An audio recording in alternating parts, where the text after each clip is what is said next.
Okay, this is the paint I've started using. I used to use the old vinyl t-shirt paint, the metallic t-shirt stuff that you used to squirt on, but I can't get that in large enough quantities anymore.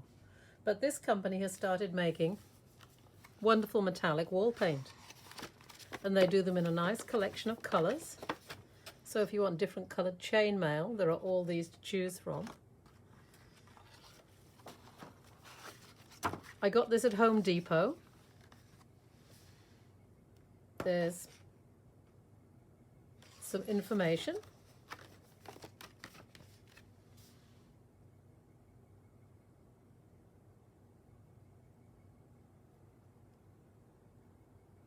And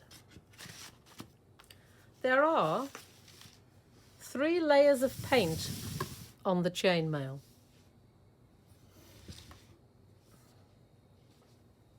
The first layer is pressed into the fiber of the string so that it locks the knitting in position. But you can't put so much on that it glues all the loops together. If you do that, you'll end up with chainmail that doesn't have any movement. So I get a little of the paint onto the roller, and I use these edge rollers, again, that you get from Home Depot or for painting supply stores, because they seem to gather just the right amount of paint and release it.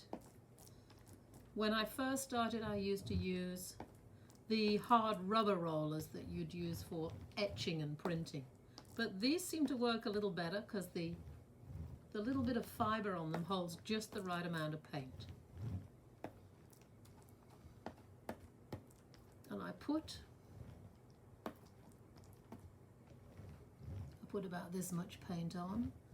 I don't press too hard with this because I rub it all in with my hands afterwards. I'll just do half of this so that you can see how I do this. And you have to get it up the sides. This is why the pins are put in at an angle, so that you can definitely get the paint up the sides. When there's about this much paint on, I rub it in to make sure it's well into the fibers. I'm sure you can probably do this with rubber gloves. I like to be able to feel it, feel what I'm doing, and it washes off. So I give it a good rub in, because that first layer, after it dries, it dries and holds all the loops in position so that you're less likely to get them caught or that they'll shift around. It just keeps the whole knit a little more stable. After that's all rubbed in, I put on another coat, again not pressing too hard.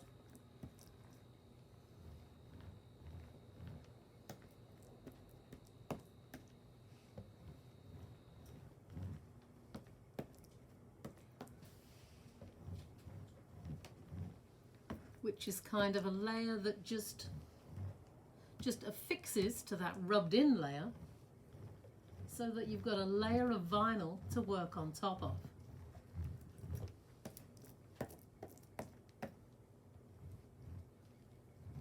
I usually then give it a roll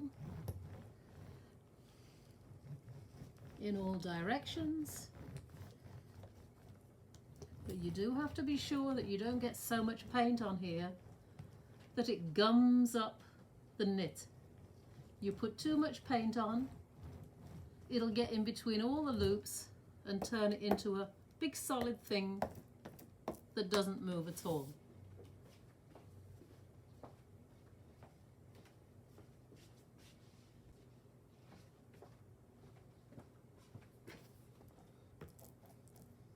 I'll use a spare bit of Homer soap as my palette. Just doing the second half of the piece here. See, don't get too much on at the time. You get big lumps on and it'll glue all the chainmail together, and then it won't move and slosh around in the right way.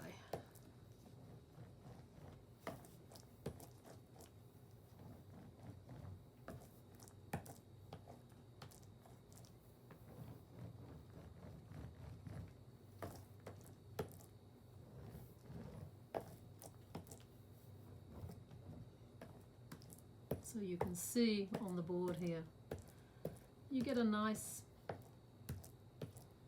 little piece going with just the right amount of paint on. And you get a feel for this as you're doing it. It's like everything else, when you've done it a couple of times, it gets a lot easier.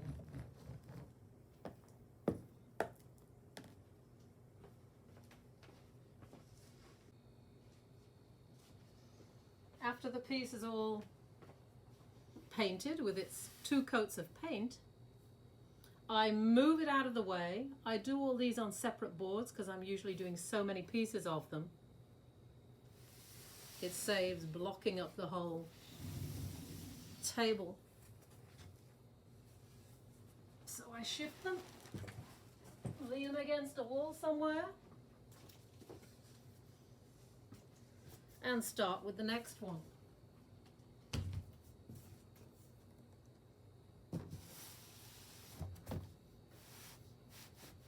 Okay.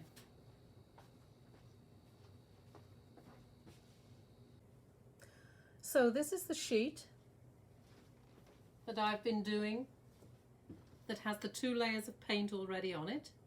I put it to the side and I leave them for about 2 to 3 hours to dry like that. After the 2 to 3 hours have gone by, you bring it back to the table and you can put the top layer of paint on. Now the top layer of paint wants to be a little thicker and it doesn't get pressed in at all.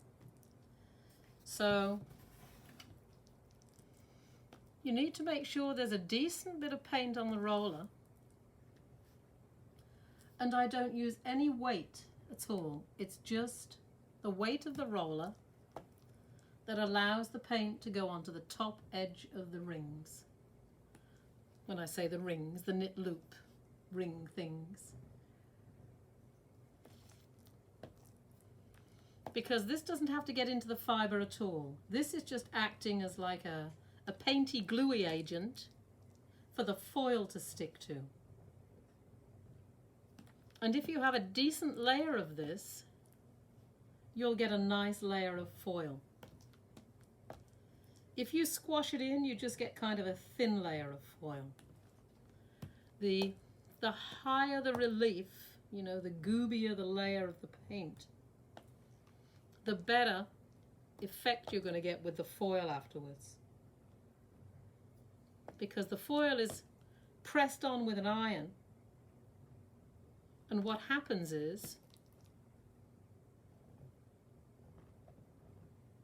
the paint will squash a little flat, because we only leave this layer for about 20 minutes so that the paint dries, but it doesn't dry hard. It's still a little gooey, so that when the foil goes on and is pressed with the iron, it squashes the foil down into the paint layer, and you get a nice lump of foil on each of the little loops.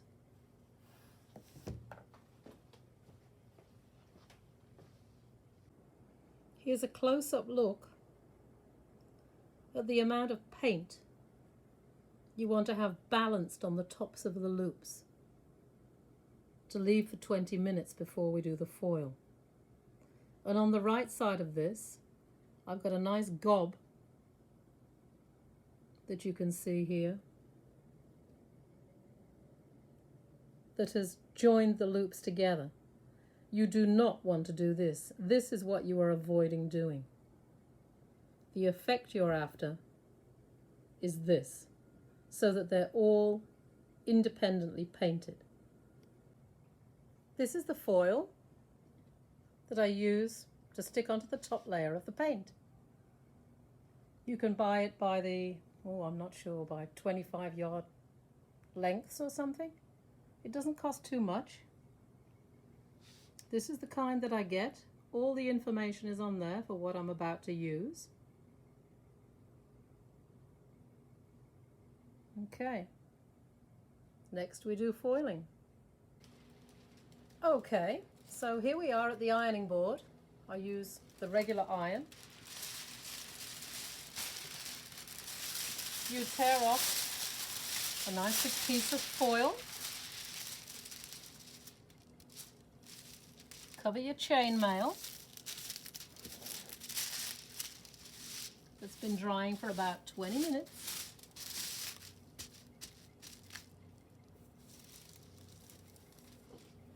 And then you iron it. I kind of do a press up the long direction and then go out from that to the edges.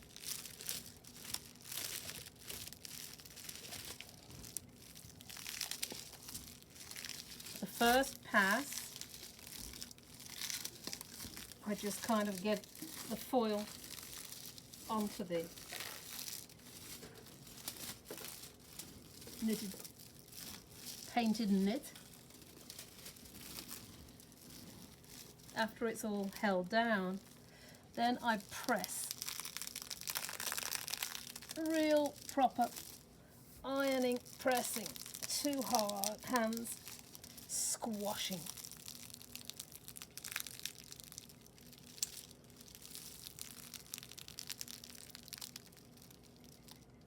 You can use a little steam if you want, but really it's the pressure and the heat that does it more than anything.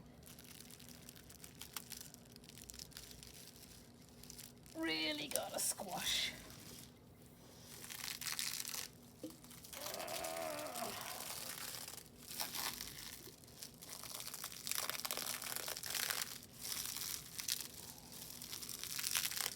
That was 20 minutes with the paint drying.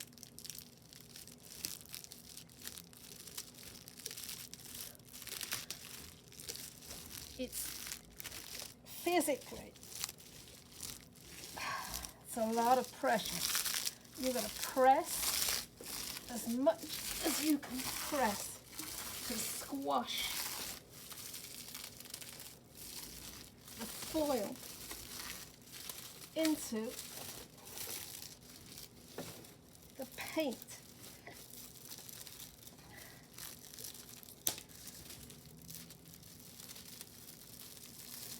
Oh. Then leave it a couple of seconds just to cool down a smidge. And then I pull it away by holding it flat and rip it off like that. Then you can see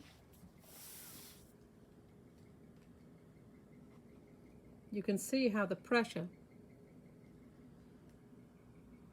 squashes the paint flat, and you get more surface area of the silver. And getting that extra surface area also means you won't have to refoil it quite so often, and it'll also make refoiling it easier.